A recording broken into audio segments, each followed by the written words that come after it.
Maya's eyes burned. She blinked hard, trying to focus on her phone screen, but the words kept blurring together. 3 days. That's how long it had been since she'd gotten a proper night's sleep. Her boss had dumped an entire campaign redesign on her desk last Monday, with a smile that didn't reach his eyes, and said, "I know you can handle this. Handle it." Right.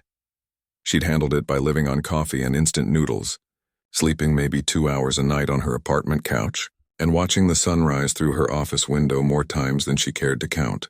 But it was done. Finally done. She'd submitted everything an hour ago, and now she was on the 10:47 p.m. train heading home, feeling like she might actually collapse. The train car was mostly empty, just a few scattered passengers, most of them staring at their phones or dozing. Maya found a window seat and dropped into it with a heavy sigh. Her bag slid to the floor beside her feet. She should probably check her emails. Her boss might have sent notes. There were always notes. But her phone felt like it weighed 1,000 pounds in her hand. Someone settled into the seat beside her. Maya glanced over briefly. A man in a dark suit, maybe in his 30s, with the kind of put-together look that screamed business executive. His briefcase was probably worth more than her monthly rent. Great. She hoped he wasn't the chatty type. He wasn't. He pulled out a sleek laptop and started typing, his fingers moving quickly across the keyboard. The blue screen light reflected off his watch. Definitely expensive. Maya turned back to the window, watching the city lights blur past as the train picked up speed. Her reflection stared back at her from the dark glass. She looked awful. Her hair was pulled into a messy bun that had mostly given up hours ago. Her eyes had dark circles that makeup couldn't hide anymore. When had she become this person? The one who looked half dead on a Thursday night train? The train rocked gently as it moved through the tunnel. The rhythm was soothing. Back and forth. Back and forth. Maya's eyelids felt heavy. She should stay awake. She didn't even know how many stops until hers. Maybe she should set an alarm, but reaching for her phone seemed impossible. Her arm was too tired. Everything was too tired. Just for a minute, she thought. I'll just close my eyes for 1 minute. The train swayed and Maya's head tilted to the side. She didn't feel it when her temple came to rest against something solid and warm. She didn't hear the man next to her pause in his typing. She was already gone, falling into the kind of deep, desperate sleep that only comes after days of running on empty. Alexander felt the weight against his shoulder and stopped typing mid-sentence. He glanced down at the young woman who'd just face-planted onto him. She was completely out, not just dozing, actually deeply asleep. He should probably wake her up. That would be the normal thing to do. The polite thing, but something made him hesitate. Maybe it was the dark circles under her eyes, visible even in the dim train lighting. Maybe it was the way her hands were still clutching her phone like she'd tried to hold on to consciousness and lost the battle. She looked exhausted, the kind of exhausted he recognized because he'd seen it in his own mirror plenty of times. The kind that came from pushing too hard for too long. Alexander shifted slightly, trying to make his shoulder a bit more comfortable for her without waking her up. He went back to his work, typing more quietly now. Every few minutes, her phone would buzz in her hand. Work emails, probably. He could see the screen lighting up with notifications. After the 5th buzz, he carefully took the phone from her loose grip and silenced it, setting it on the empty seat beside him. The train rolled on through the night. Stations came and went. A few passengers got off. A couple got on. The woman slept through all of it, her breathing deep and steady. Alexander finished reviewing his quarterly reports and moved on to answering emails. He had a video call scheduled for tomorrow morning. Another board meeting in the afternoon. The usual endless cycle. His stop was coming up soon. Pinewood Station, the last stop on this line before the train turned around and headed back to the city. It was way out past the suburbs, almost rural. Most people never rode this far unless they lived out here. The conductor's voice crackled over the speaker. Next stop, Pinewood Station. Last stop on this route. Train will return to Central Station in approximately 3 hours. 3 hours. Alexander looked at the sleeping woman. She hadn't moved. Hadn't even stirred. He had no idea where she was supposed to get off, but it definitely wasn't here. Nobody came out to Pinewood unless they had a reason. He should wake her. He really should. But what if she'd missed her stop already? They'd passed at least a dozen stations. She'd been asleep for over an hour. If she woke up now, she'd be stuck at Pinewood Station in the middle of the night with no train back to the city. For 3 hours. The train began to slow. Alexander made a decision that was probably stupid, definitely impulsive, and completely unlike him. He closed his laptop and carefully adjusted his position, sliding one arm behind the woman's back and the other under her knees. She mumbled something in her sleep but didn't wake. The train pulled into Pinewood Station. The platform was empty except for the dim overhead lights casting long shadows. Alexander stood, lifting the sleeping woman with him. She was lighter than he expected, or maybe adrenaline was helping. He grabbed her bag with his free hand, hooked his laptop bag over his shoulder, and stepped off the train. The conductor gave him a strange look but didn't say anything. Probably wasn't the weirdest thing he'd seen on the night shift. The train doors closed behind them. The engine hummed and then pulled away, leaving them on the empty platform.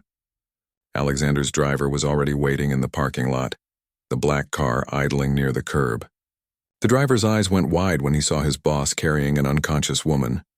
"Sir, is everything—" "She fell asleep on the train," Alexander explained, walking toward the car. "Missed her stop. Didn't want to leave her stranded here for 3 hours." The driver hurried to open the back door. Alexander carefully maneuvered the woman into the back seat, making sure her head rested against the window. She shifted slightly, curling into a more comfortable position, but still didn't wake. Whatever had exhausted her this much, it must have been serious. He draped his suit jacket over her like a blanket. The drive to his ranch was about 40 minutes from the station. He'd figure out what to do once they got there. Maybe she'd wake up during the drive. Maybe he could get her address from her phone and have his driver take her home. Or maybe, Alexander thought as he climbed into the passenger seat, he'd just made the most complicated decision of his month. The car pulled away from the station, heading down the dark country road toward his property. In the back seat, Maya slept on, completely unaware that her life had just taken a very unexpected turn. Maya became aware of movement first. A gentle swaying, different from the train, then softness beneath her cheek. Not the scratchy train seat fabric, something smoother, warmer. Her eyes opened slowly, and for a moment nothing made sense. She was looking at leather seats, expensive ones, the kind with that new car smell, soft lighting from a dashboard, trees passing by outside the window lit by headlights. She wasn't on the train. Panic hit her like cold water. Maya sat up so fast her head spun. She grabbed for something, anything, and her hand hit the car door. "Where am I? What's happening?" "Hey, it's okay." A calm voice came from the front seat, male, unfamiliar. "You're safe. You fell asleep on the train." Maya's heart was pounding. She looked around wildly. 2 men in the car. The driver, older, wearing a professional uniform, and in the passenger seat turned halfway around to look at her. "The man from the train, the one in the expensive suit, let me out." Her voice came out shaky. "Stop the car. Let me out right now." "Please, just listen for a second," the man said, keeping his tone level. "I know this looks bad. I know you're scared. But I promise I can explain." "Explain?" "You kidnapped me." Maya's hand was already on the door handle. "The doors are unlocked," he said quickly. "We're doing about 50 on a country road, but if you really want to jump out, I can't stop you. Or you can give me 2 minutes to explain, and then we'll take you anywhere you want to go." Maya's hand stayed on the handle, but she didn't pull it. Her mind was racing. Country road? How long had she been asleep? She looked at her phone. It was dead. Of course it was dead. 2 minutes, she said. "Start talking." The man nodded. "You fell asleep on the train." "On my shoulder, actually." "You were out cold. Really deeply asleep. The train went through about 12 stops and you didn't move once." Maya's face flushed hot with embarrassment, but she kept her expression hard. "My stop was Pinewood Station. It's the last stop on that line. The conductor announced that the train wouldn't come back for 3 hours." He paused. "I tried to wake you. I really did. But you were sleeping so deeply I couldn't get you to respond. I figured you'd either already missed your stop or you'd wake up stuck at Pinewood in the middle of nowhere for 3 hours. So you just took me?" Maya's voice was sharp. "I made a judgment call. Probably a stupid one." He ran a hand through his hair. "I thought I'd bring you somewhere safe, let you wake up properly, and then get you home. I wasn't thinking about how terrifying this would be for you." "I'm sorry." Maya studied him. He looked genuinely uncomfortable, embarrassed even. But that didn't mean anything. "Where are we going?" "My ranch. It's about 10 more minutes from here. There's a guest house. You can stay there tonight, and first thing in the morning my driver will take you anywhere you need to go. He gestured to the front. This is Robert. He's worked for me for 8 years. We can stop at the main gate if you want. There's security there. You can talk to them, verify everything I'm saying. Your ranch, Maya repeated. Who are you? What do you do that you have a ranch and a driver? I run a tech company. Morrison Tech. My name's Alexander Morrison. He said it like he expected her to recognize it. Maya didn't. She'd been too buried in design work to pay attention to business news. Never heard of it. Something like relief crossed his face. Good, that's actually refreshing. The car slowed as they approached a gate. Actual iron gates, the kind you see in movies about rich people. A security guard stepped out of a small building, saw the car, and waved them through. Stop, Maya said. I want to talk to him. Robert pulled over. Maya got out before anyone could say anything. Her legs were shaky. The security guard looked concerned. Miss, everything all right? Do you know these people? Maya asked, jerking her thumb at the car. Mr. Morrison? Yes, ma'am. He owns the property. That's Robert, his driver. The guard looked between them, confused. Is there a problem? She fell asleep on the train, Alexander said, getting out of the car too. He kept his distance. She's understandably concerned about the situation. The guard's expression cleared. Ah, well, miss, I can assure you Mr. Morrison is exactly who he says he is. This is his property. Has been for about 3 years now. He pulled out his phone. Would you like me to call the local police?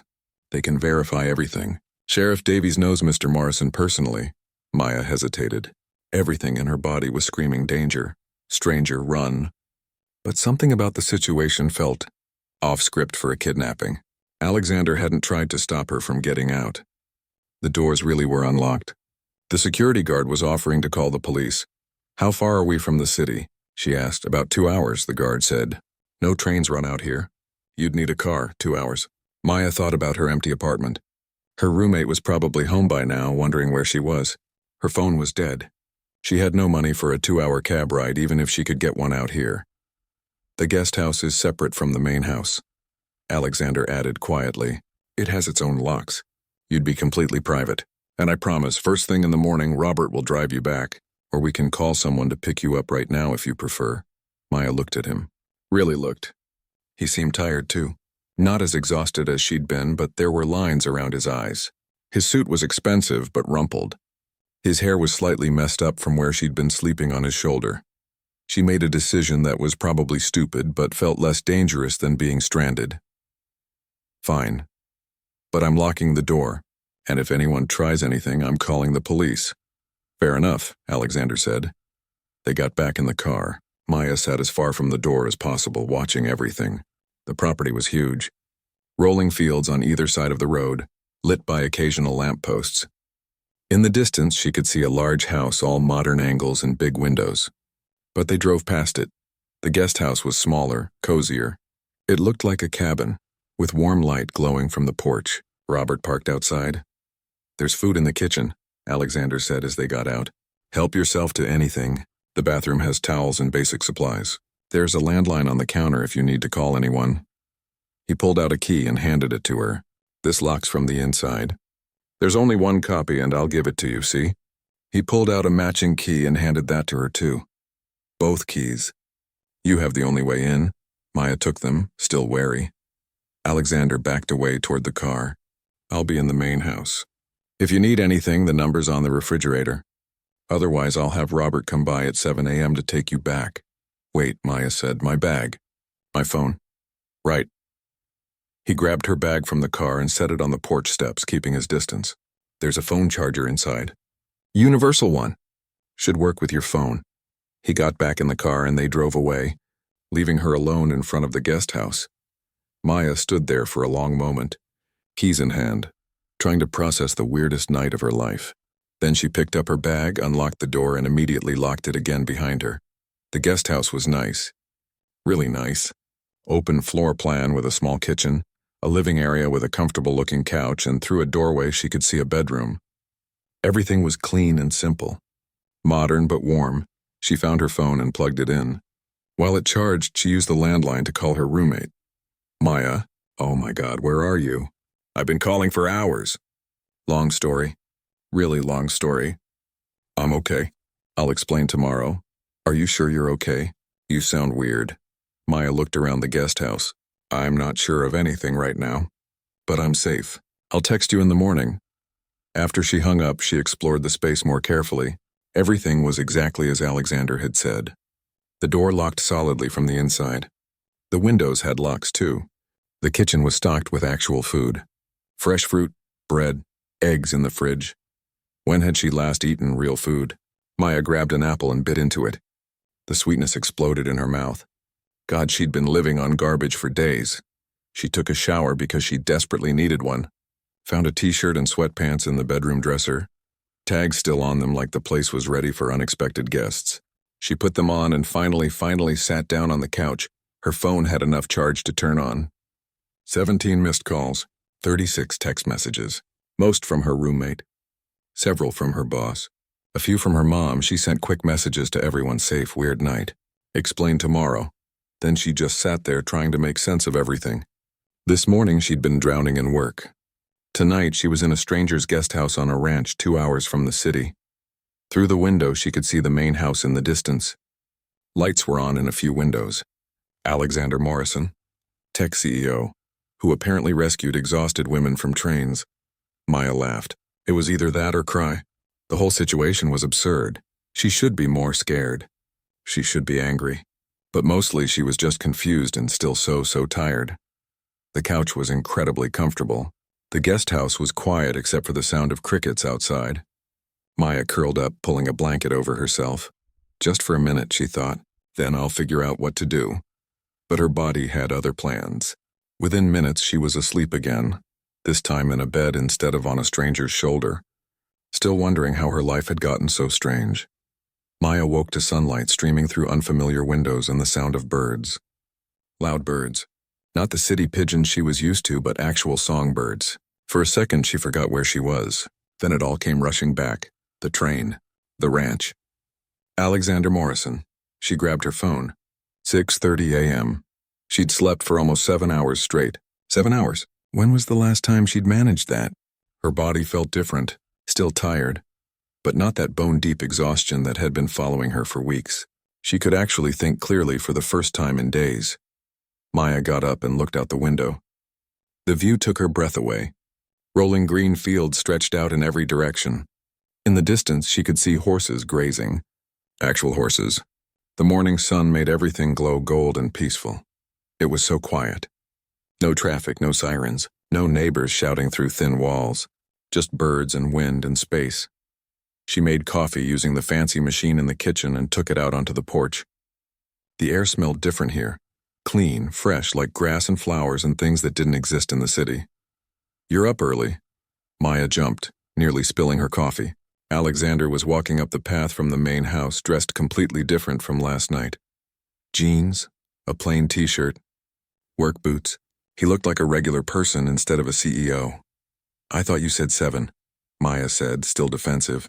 I did. I'm just heading to feed the horses. Didn't mean to startle you. He paused. Did you sleep okay? Yeah. Better than I have in weeks, actually. The admission slipped out before she could stop it. Alexander smiled slightly. Good, that's good. Listen, Robert had some car trouble this morning. Something with the transmission. He's getting it fixed, but it'll be a few hours. I can drive you back myself if you want, or... Maya found herself curious despite everything. Or you could have breakfast first. Let Robert fix the car properly. It's just the drive back is 2 hours, and you probably haven't eaten a real meal in a while. He said it gently without judgment. No pressure. Your choice. Maya should say no. She should insist on leaving right now. But her stomach growled loudly, betraying her. When was the last time she'd had a real breakfast? And those horses? Can I see the horses? The question surprised her as much as it seemed to surprise him. Sure. Yeah. Come on. She followed him down a dirt path toward a large barn. The morning sun was getting warmer, but it wasn't the sticky, humid heat of the city. This felt lighter, cleaner. The barn was immaculate. Clean hay, organized equipment, everything in its place. And the horses. There were 5 of them, all different colors and sizes. They perked up when they saw Alexander, a few of them walking to the fence. This is thunder, Alexander said, stroking the nose of a large gray horse. He's the old man of the group. Came from a racing stable that was going to put him down because he broke his leg. That was 3 years ago. They were going to kill him. Maya was horrified. Racehorses are expensive to keep if they can't race. Some places don't see the point. Alexander's voice was tight. I started this place partly for horses like him, the ones who get thrown away. He moved to the next horse, a brown one with a white stripe down its face. This is Maple. She was neglected. Half-starved when we got her. Took months to get her healthy again. Maya watched him interact with the horses. His whole body language was different here. Relaxed, comfortable. Nothing like the tense businessman from the train. You do this yourself? The feeding? Every morning I'm here, which is most mornings. He grabbed a bucket of feed. Weekends I barely go to the office. During the week I work from here as much as possible. But you're a CEO, don't you have to be places? I have to be on video calls and answer emails. Most of that I can do anywhere. He started distributing feed. The rest is just people thinking I need to be in a building to be working. I got tired of that life, so I changed it. Maya helped him finish feeding the horses, though she had no idea what she was doing. Alexander was patient, showing her how to approach them, where to pet them. One of the horses, a smaller reddish one named Cinnamon, seemed to take a liking to her. She's the friendly one, Alexander explained. Loves everyone. Some horses are choosy, but not her. What's her story? Petting zoo went out of business. Owner couldn't keep her. He shrugged. She got lucky. Some of them don't. After the horses were fed, they walked back toward the main house. Maya expected awkwardness, but the conversation flowed naturally. She asked about the ranch. He asked about her work, and before she knew it, she was telling him about the Nightmare Project. 3 all-nighters in a row, she heard herself saying. My boss just dumped it on me with a week deadline. Normally it would take 3 weeks minimum.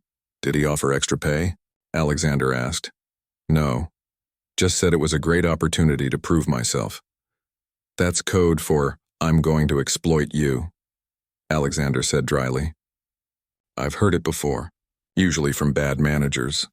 He's not that bad, Maya said automatically. Then she paused. Actually, I don't know. Maybe he is. They reached the main house. It was even more impressive up close. Huge windows, modern design. But somehow it didn't feel cold or showy. It felt lived in. Come on, Alexander said. I promised you breakfast. The kitchen was amazing. All stainless steel and marble counters, but also herbs growing in pots on the windowsill and a well-used coffee maker and a fridge covered in random notes and photos. I'm not a great cook, Alexander warned, but I can manage eggs and toast. That sounds like heaven right now. They cooked together. Well, Alexander cooked while Maya sat at the kitchen island and watched, asking questions. How long had he owned the ranch? 3 years. Did he live here alone? Yes, except for the ranch manager who lived in a separate house on the property. Did he like it? More than anything, Alexander said, and she could hear the honesty in his voice. The company still runs. I still have all the same responsibilities. But I can breathe here. In the city, I felt like I was suffocating. Maya understood that feeling more than she wanted to admit. The eggs were perfect. The toast was golden. There was fresh fruit and orange juice and coffee that was way better than the instant stuff she'd been surviving on. They ate on the back patio overlooking more of the property. This is surreal, Maya said, looking out at the view. Yesterday morning, I was in my cubicle staring at a computer screen. Now I'm on a ranch eating breakfast with a CEO. Yesterday morning, I was in a board meeting arguing about quarterly projections, Alexander replied. Then I rescued a stranger from a train. Life's weird, Maya laughed. Actual genuine laughter. When was the last time she'd done that? They talked for hours. About work stress and burnout. About family expectations. Maya told him about her parents who'd immigrated when she was 5. Who'd worked multiple jobs so she could go to college. Who were so proud she had an office job that they bragged to everyone they knew. I can't disappoint them, she said quietly. They sacrifice so much. But are you happy? Alexander asked. Maya opened her mouth to say yes automatically. But the word wouldn't come. I don't know. I don't think I've thought about it. I've been too busy just surviving. Alexander nodded like he understood. 3 years ago, I had a panic attack in the middle of a product launch. Full breakdown. Couldn't breathe, thought I was dying. Ended up in the hospital. He stared at his coffee. That's when I realized something had to change. Is that when you bought this place? 2 months later. Best decision I ever made. They moved to the living room when it got too hot outside. Alexander showed her around. His office full of computers and monitors, but also comfortable chairs and plants. A library with actual books, not just for show. A music room with a piano and guitar. You play? Maya asked. Used to. Trying to get back into it. He sat at the piano and played something simple. Just a melody, nothing fancy, but it was nice. That's pretty. It's nothing special, but it helps me think. He stood up. You know what? I haven't shown anyone this place like this before. It's usually just business associates who come here for meetings. This is nice. Having a stranger judge your life choices, Maya teased.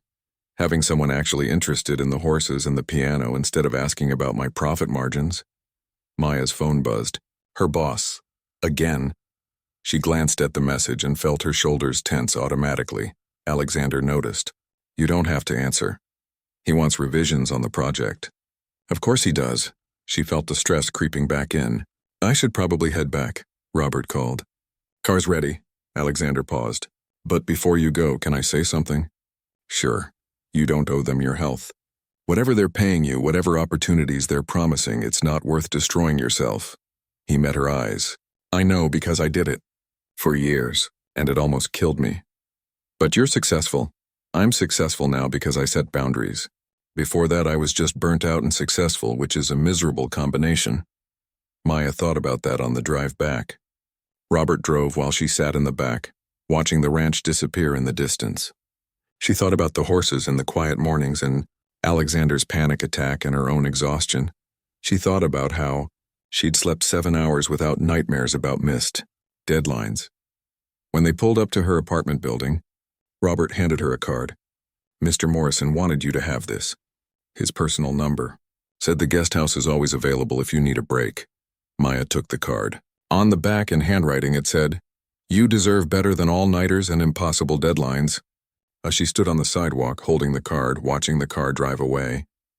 Her apartment building looked gray and dirty compared to the ranch. The street was loud. The air smelled like exhaust. Maya went inside, climbed the stairs to her apartment, and sat down at her laptop. Her boss's email stared at her. 17 revisions. Most of them pointless. She started typing a response. Then she stopped. Read Alexander's note again. Thought about what he'd said about boundaries. And for the first time in her entire career, Maya wrote back, I'll review these on Monday morning with fresh eyes. The project was submitted within the deadline as requested. Then she closed her laptop, turned off her phone, and slept for 12 more hours.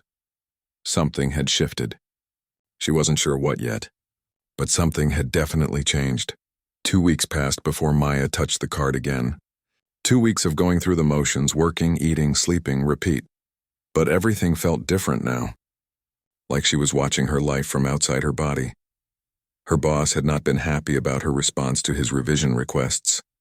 He'd made that clear in a very long, very passive-aggressive email about team players and going the extra mile. Maya had read it, felt the usual panic rising in her chest, and then nothing. Just exhaustion. She'd done the revisions. Of course she had. But she'd done them during work hours. Not at 2 a.m. in her apartment.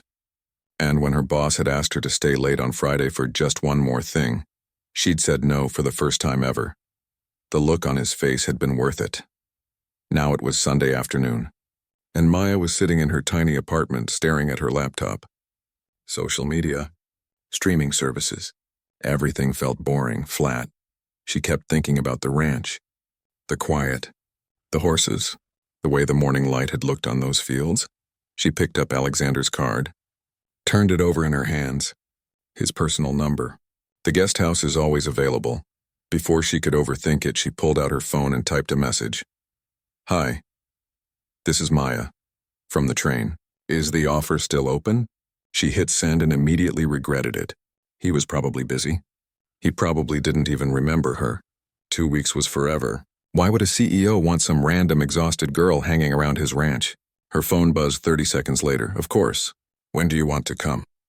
Maya stared at the message, then typed back, Is right now too soon? Not at all. I'll have Robert pick you up.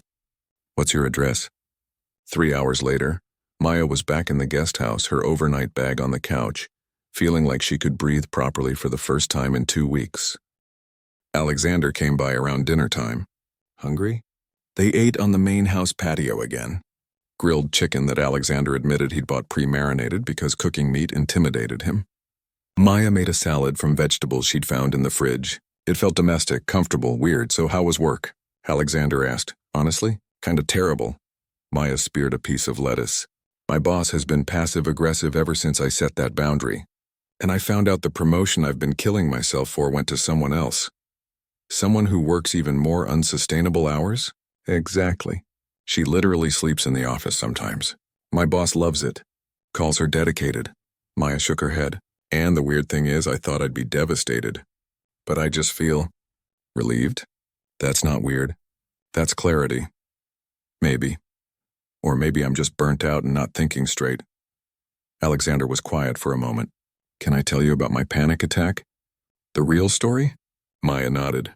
It was during our biggest product launch. 5 years of development. Hundreds of employees working on it. Investors breathing down my neck. Everything riding on this one moment. He stared at his plate. I was doing a press conference. Cameras everywhere. And suddenly I couldn't breathe. My chest felt like someone was standing on it. I thought I was having a heart attack. That sounds terrifying. It was. But you know what the worst part was? While I was being rushed to the hospital, all I could think was finally. Finally, I have an excuse to stop. Finally, I can rest, he looked at her. That's when I knew I'd gone too far. Maya felt something crack inside her chest. I've thought that too. Not about a hospital, but sometimes I fantasize about getting sick. Not seriously sick, just sick enough that everyone would have to leave me alone for a while. How messed up is that? It's not messed up. It's a sign that something needs to change. They talked until the sun set and the stars came out. Real stars. Not the faint ones you could barely see in the city. Thousands of them, spread across the sky like someone had spilled glitter. Alexander told her about his family. Old money. High expectations. A father who thought buying a ranch was throwing away his potential. A mother who introduced him to people as my son, the CEO before using his actual name. Maya told him about her family. Her parents' pride that sometimes felt like pressure. Her younger brother who'd become a doctor and somehow made it look easy. The constant feeling that she had to prove she was worth their sacrifices. Do your parents know you're miserable? Alexander asked. No, I can't tell them. They'd be so disappointed, would they? Or are you assuming? Maya didn't have an answer to that. They met again the next weekend. And the one after that, Maya started coming to the ranch every Saturday, staying through Sunday. The guest house became her escape hatch. Her place to think, to breathe, to remember who she was outside of work. Alexander taught her to ride horses. She was terrible at first, nervous and stiff. But Cinnamon was patient and so was Alexander. By the third weekend, Maya could ride around the property without clutching the reins in terror. You're a natural, Alexander said, watching her guide Cinnamon through a turn. I'm really not, but this is fun. Maya patted Cinnamon's neck. I never thought I'd like horses. City girl, remember? City girl who's out here every weekend now. It was true. The ranch had become her routine, her necessity. During the week, she counted down the days until Saturday, until she could leave the gray city behind and drive out to the quiet fields and the horses and Alexander. They talked about everything. Work stress, family pressure, dreams they'd given up on. Alexander admitted he'd wanted to be a teacher once. Maya admitted she'd wanted to be an artist but chose graphic design because it was more practical. It's not too late, Alexander said. For either of us. I'm 26. You're 34. We're adults with responsibilities. So, adults aren't allowed to change their minds. One Saturday in late October it rained. Not a light drizzle, but a real storm. Maya was stuck inside the guest house watching the rain hammer against the windows. She'd brought her sketchbook this time, something she hadn't touched in months. A knock on the door made her jump. Alexander soaked despite his raincoat. Power's out in the main house, he said. Generator kicked in, but I thought you might want company. This storm's supposed to last a while. They played cards by lamplight, drank hot chocolate, talked about nothing and everything. At some point, the conversation turned serious. I need to tell you something, Alexander said. I've been thinking about it for a while. Maya's heart skipped. Okay, this thing we're doing. These weekends. I don't want to assume anything, but he paused. You've become important to me. Not just as someone to talk to. More than that. More than that, Maya repeated softly. If I'm reading this wrong, tell me. But I think maybe you feel it too. Maya thought about her week. How she spent Monday through Friday just waiting for Saturday. How she smiled at texts from Alexander in a way she didn't smile at anything else. How the ranch felt more like home than her actual apartment. I feel it too, she admitted. But I don't know if that's smart. You're a CEO. I'm barely keeping my life together. We're in completely different worlds. Are we, though? You're here every weekend. We talk almost every day. We've probably spent more quality time together in the last 2 months than most people do in a year. He leaned forward. I'm not looking for smart. I'm looking for real. This is real? Isn't it? Maya thought about it. About the fake parts of her life. The pretending at work that she was fine. The pretending with her parents that she loved her job. The pretending with herself that she was happy. None of that was real. But this, the ranch, the horses, the conversations, the way Alexander looked at her like she was worth listening to, this felt real. Yeah, she said. This is real. The storm raged outside, but inside the guest house something shifted. Not dramatic. Not movie perfect. Just quiet and certain. Like something clicking into place. They didn't kiss that night. Didn't even hold hands. But when Alexander left, Maya felt different. Lighter.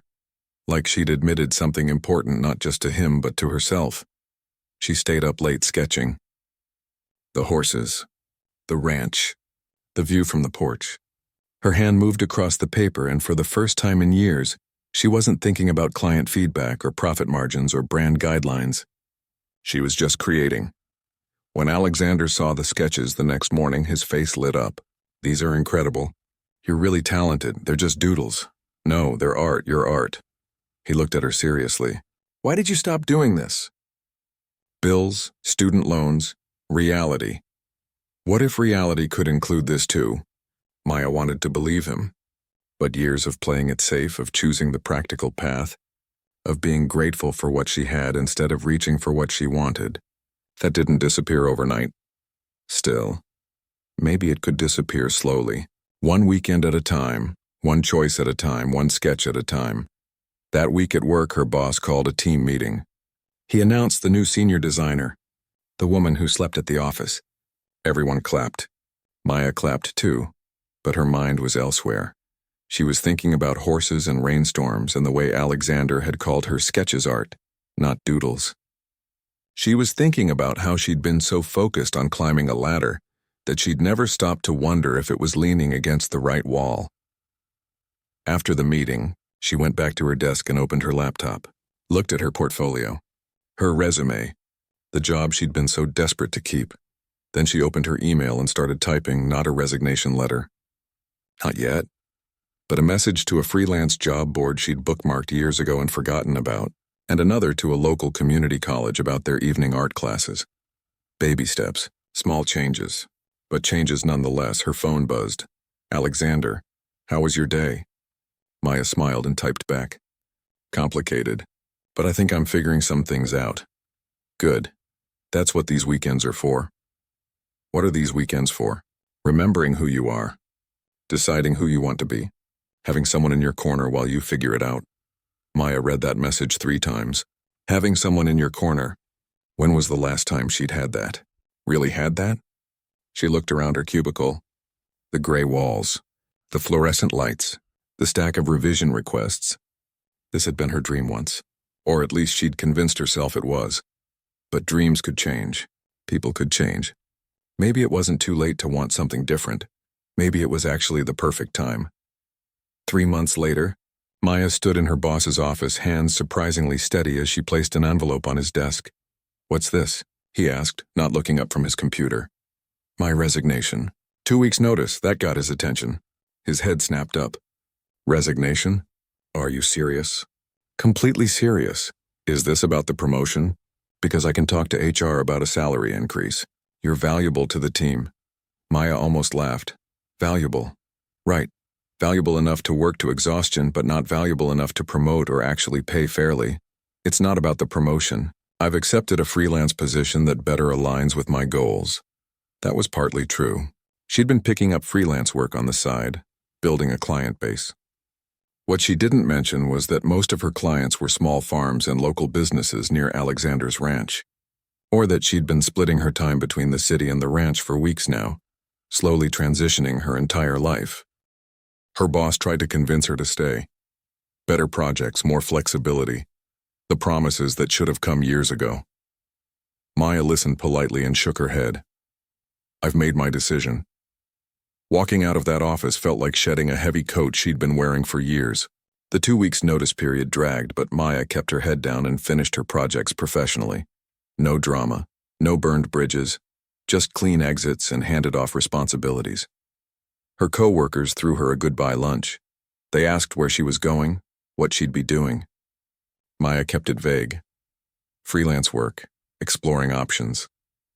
The truth felt too big to explain.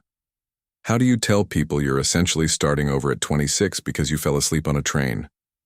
Her last day was a Friday. She packed her desk into a small box. 5 years of work and it all fit in one box. That felt symbolic somehow. Alexander picked her up after work in his truck. Not the fancy car with Robert driving. Just him in a beat-up pickup that he used for ranch work. How does it feel? He asked as she climbed in. Terrifying. Exciting. Like I might throw up. Maya laughed shakily. Ask me again in a month if I made a huge mistake. You didn't make a mistake. They drove to the ranch and Maya felt her shoulders drop with every mile outside the city. The guest house had become more hers than her apartment ever was. She'd brought over clothes, art supplies, her favorite books. Most of her life now existed in this small space that used to be temporary. The transition hadn't been smooth. Her parents had been confused, then worried, then upset. Her mother had cried on the phone. We worked so hard for you to have a good job. Why would you throw that away? Maya had tried to explain. The burnout, the unhappiness, the need for something different. But her parents came from a generation where you didn't quit good jobs. You were grateful, you endured. It's different now, Mom, Maya had said. I can build something for myself, on my own terms. Her mother hadn't understood. Maybe she never would. That hurt more than Maya wanted to admit. But she was learning that. Sometimes you had to disappoint people, even people you loved, to save yourself. Her brother had been more supportive. Honestly, you seemed miserable for years, he'd said. If this makes you happy, do it. If this makes you happy. Such a simple concept. Why had it taken her so long to consider it? The freelance work was growing steadily. Maya had designed logos for 3 local farms, created a website for a pottery studio, and was working on branding for a sustainable food co-op. The pay was less than her corporate job, but her expenses were lower too. And the work felt meaningful, in a way that designing ads for products she didn't care about never had. Plus, Alexander had offered her a deal. Stay in the guest house rent-free. In exchange, handle all the marketing and website work for the rescue operation. That's not a fair trade. The guest house is worth way more. It's been sitting empty for 2 years except for when you're here. And I genuinely need the help. Do we have a deal? They had a deal. Maya started spending more time at the ranch. Not just weekends anymore. Weekdays too. She'd work in the mornings, help with the horses in the afternoons, and sketch in the evenings. A routine that felt sustainable instead of suffocating. She also started teaching. The local community center wanted someone to run art classes for kids. Maya had never taught before, but she said yes anyway. Every Thursday evening, she helped 10-year-olds learn to draw. They were chaotic and messy and completely honest about their work, and Maya loved every minute. You're good at this, Alexander said one Thursday after class. He'd come to pick her up and had watched the last few minutes. The teaching thing. You're patient with them. They're easier than corporate clients. If a kid doesn't like something, they just tell you. No passive-aggressive revision requests. Fair point. Things between them had developed slowly, carefully. They'd kissed for the first time in November after Maya had successfully ridden Thunder, the old gray horse who'd been too nervous for her before. Alexander had been so proud and she'd been so excited that the kiss had happened naturally. Easy. They'd agreed to take things slow, no rushing, no pressure, just seeing where things went. Where things went apparently was everywhere together. Ranch work, grocery shopping, Evening walks, early morning coffee. They fell into each other's lives so naturally that Maya sometimes forgot they'd only known each other for 6 months. 6 months since that train ride. The whole thing still felt surreal sometimes. One evening in late February, they were sitting on the main house porch watching the sunset. Maya was sketching while Alexander read. Comfortable silence between them. "I've been thinking," Alexander said, putting down his book, "about expanding the rescue operation, maybe bringing in more horses, hiring a full-time vet, making it a real thing. That sounds expensive. I can afford it, and I want to do something that matters, you know? The company runs itself mostly. I have good people handling the day-to-day, but this, the rescue work, that feels important." Maya understood that feeling. "What would you need?" "A proper website, better social media presence, fundraising materials. Basically, a lot of what you do." He looked at her. "I know you have other clients, but if you wanted to take this on as a bigger project, I could pay you properly. Like, really properly. We already have a deal. This would be beyond that deal.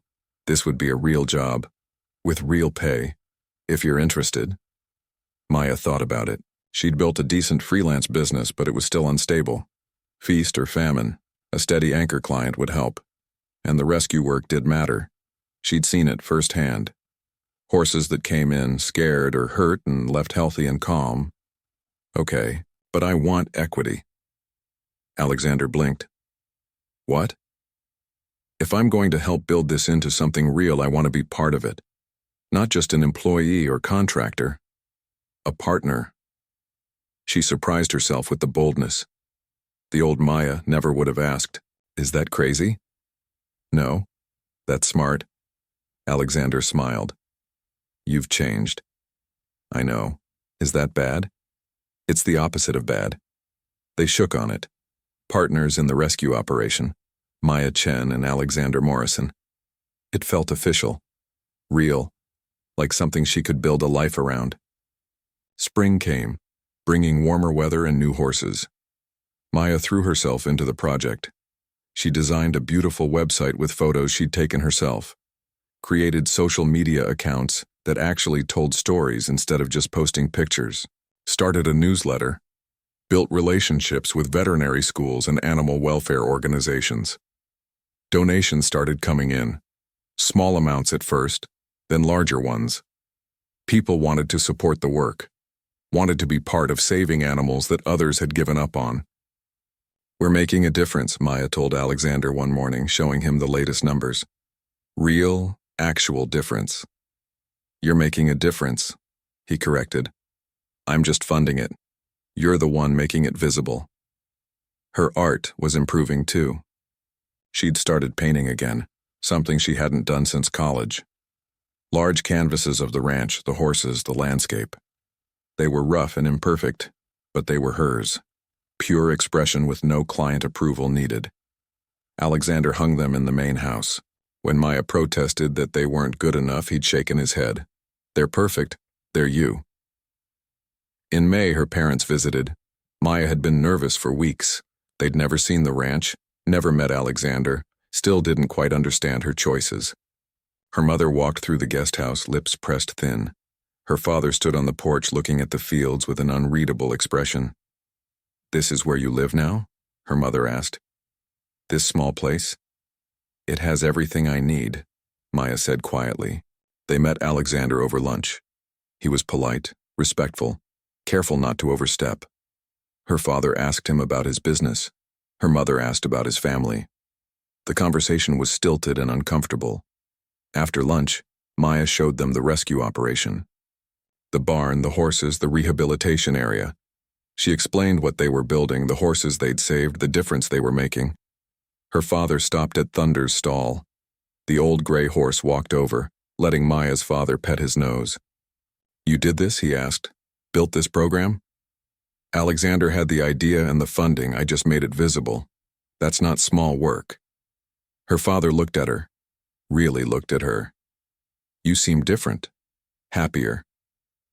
Maya felt tears prick her eyes. I really am." Her mother was quieter, still processing, but before they left, she hugged Maya tightly. I don't understand this life you've chosen, but if it makes you happy, then okay. Just promise me you're sure. I'm sure, Mom. They drove away, and Maya stood in the driveway with Alexander's arm around her shoulders. That went better than I expected, she said. Give them time, they'll come around. Maybe. Or maybe they won't. Either way, I'm okay. And she was. That was the real change. The old Maya needed everyone's approval, needed to make everyone happy. The new Maya was learning that sometimes you had to choose yourself, even when it disappointed people. Fall came around again. 1 year since that night on the train. Maya and Alexander threw a small party at the ranch. Her roommate came, a few of Alexander's friends from the city, some of the community center kids and their parents, the local vet who worked with the rescue. Speech, someone called out. Alexander pulled Maya close. A year ago, I made what I thought was a crazy decision, carrying a sleeping stranger off a train because I didn't want to wake her up.